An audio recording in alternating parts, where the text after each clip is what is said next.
है जिस कदर हो मुजम्मत जहेज की, आई कहाँ से मुल्क में लानत जहेज की। जहेज एक लानत है, ये हर दूसरे बंदे के मुंह से सुनते हैं, लेकिन इस लानत को लेने से कोई भी इनकार नहीं करता।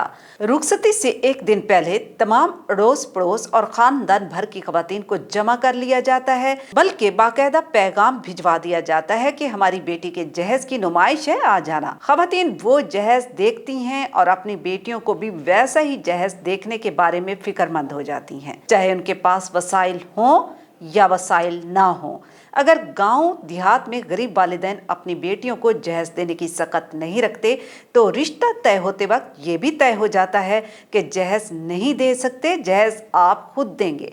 मतलब जहेज हर सूरत चाहिए होता है, चाहे वो बेटे वाले ही क्यों ना दे। जहेज ना देने की सूरत में सारी जिंदगी लड़की को अपनी सास की बातें सुनने को मिलती हैं कि माँ के घर से तो एक प्याली नहीं लाई और यहाँ पर राज फरमा रही है। अफसोस इस बात का है कि ना जाने हमारा ये माशरा कब सुधरेगा, कब ये समझेगा कि वालिदैन ने अपने जिगर का टुकड़ा परवान चढ़ाकर हमें सौंप दिया है, जिसे हमने खात्मा बना दिया है। अफसोस सद अफसोस, एक दूसरे को इस बारे में इल्जाम नहीं देना चाहिए। ये माशरा हम सब लोग हैं। हम जहेज को बुरा भला भी कह रहे होते हैं और ले भी रहे होते हैं और दे भी रहे होते हैं। पता नहीं कितनी बेटियां जहेज ना होने की वजह से कवारी अपने ही वालिदैन की दहलीज पर बैठी हुई बूढ़ी हो गई हैं और कितनी बहुएं कम जहेज की वजह से तलाक की आफ्ता। अफसोस से कहना पड़ता है कि हमारा माशरा बेशुमार बुराइयों में घिरा हुआ है और उनमें जहेज भी एक हिस्सा है।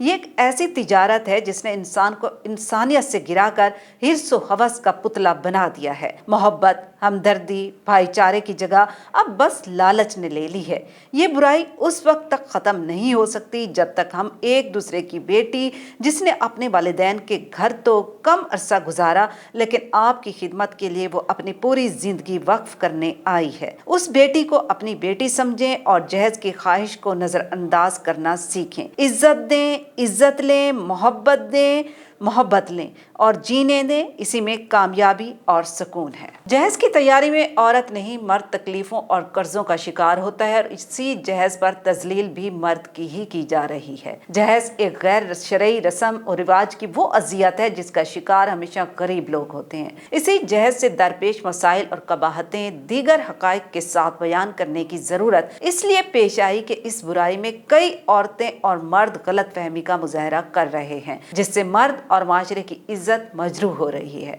सोशल मीडिया पर जहेज का जुल्म मर्दों के सर रखती कई तस्वीरें गर्दिश कर रही हैं, जिसमें ये तासुर दिखाया जा रहा है कि जहेज की वजह से कई बच्चियां माँ बाप की दहलीज पर उम्र गुजार देती हैं। इस इंसानी जुल्म के पीछे देखना बहुत जरूरी है कि इस जहेज की बुनियाद किस मजहब, फिरके, जमात, कौम ने रखी थी, ताकि बराह रास्त उसी ही को कसूरवार ठहराया जाए। जबकि इस्लाम ने तो औरत के जहेज में दीन इस्लाम की तालीम के साथ अफजल किरदार, शर्म व हया, वफादारी की तरबियत को रखा है। चलें इस तल्ख हकीकत को भी मान लेते हैं कि मर्द अपनी बीवी को जहेज के साथ अपने घर लाता है, मगर यही मर्द बाप भाई के रूप में अपनी बहन बेटी के लिए जहेज का इंतजाम भी तो करता है।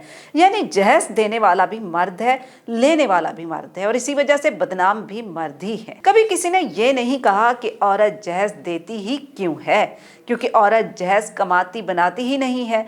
जहेज रखने के लिए जहेज की मालियत से कई गुना महंगा घर शादी से पहले की सारी उम्र खर्च करके बनाने वाला यही मर्द शादी के बाद इस जहेज की मुरम्मत, देखभाल पर भी खर्चा करता है। इसी जहेज का इस्तेमाल और सबसे ज्यादा उसके साथ रहने वाली बीवी के लिए उम्र भर रोजी रोटी, राशन का सामान, बिजली के बिल, अद्वियात का खर्च, औलाद के होने पर खर्चा, बीवी बच्चे की सेहत पर खर्चा, औलाद की तालीम और तरबियत, कपड़ों की ख्वाहिशों पर खर्चा, रिश्तेदारों की मेहमान नवाजी पर खर्चा, बीवी के रिश्तेदारों की खुशी गमी में आने जाने वाले तोहफे तोहफ देने पर भी खर्चे मर्द की जिम्मेदारी ही होते हैं।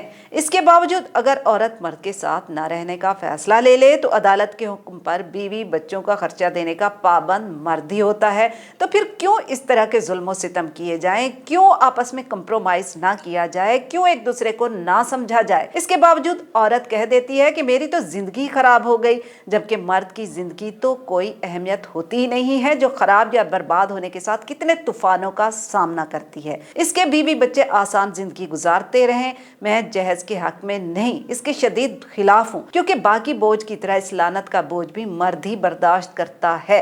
جہاں اتنے بوجھ برداشت کرتا ہے، یہ سارا ضرورت زندگی کا سامان بھی خرید سکتا ہے۔ ویسے بھی جہیز کے علاوہ کئی اشیاء ہیں جنہیں مرد بعد میں خرید کر لاتا ہے۔ ساری زندگی چیزیں ہی پورا کرتا رہتا ہے، مگر نام جہیز کا ہی نمایاں رہے گا۔ جہیز جیسی لعنت کو برا ضرور کہیں، مگر اس کو سمجھیں بھی، کیونکہ اس کے خلاف کئی مرد جہیز دیتے لیتے بھی رہتے ہیں مگر روکتے نہیں، کیونکہ گھر کی عورتیں ہی اس کے حق میں ہوتی ہیں۔ ایک ایک چیز پر تبصرے، دکھاوے کرتی فخر محسوس کرتی ہیں، چاہے وہ ماں نما ساس ہو، بہن نما نند ہو۔ جہیز کو برا ضرور کہیں گے، مگر اس کا قصوروار صرف مرد کو ٹھہرا کر اس کی تذلیل نہ کریں۔ اپنی فیملی کی خاطر اسی جہیز کو بنانے اور باقی کی ضرورتوں کو پورا کرنے کے لیے جہاں پیر تک رکھنا نہیں چاہتا، وہاں ہاتھ پھیلانا بھی گوارا کر لیتا ہے۔ جہیز میں آئی چیزوں کی وجہ سے کتنے ہی گھروں میں رشتوں کو کمتر سمجھ کر چیزوں کو افضل سمجھنے سے جو عورتیں رشتوں کے حسن کو مجروح کرتی ہیں، حسن سلوک کو دفنا دیتی ہیں، ان عورتوں کے پیچھے بھی ایک بزرگ عورت ہی ہوتی ہے۔ تو لہٰذا ایک دوسرے کو سمجھنے کی کوشش کریں، خوش رہیں، خوشیاں بانٹیں اور آپس میں محبتیں بانٹیں، اور جہیز جیسی لعنت کو اہمیت نہ دیں۔ Abida Khan, DNN news, Karachi.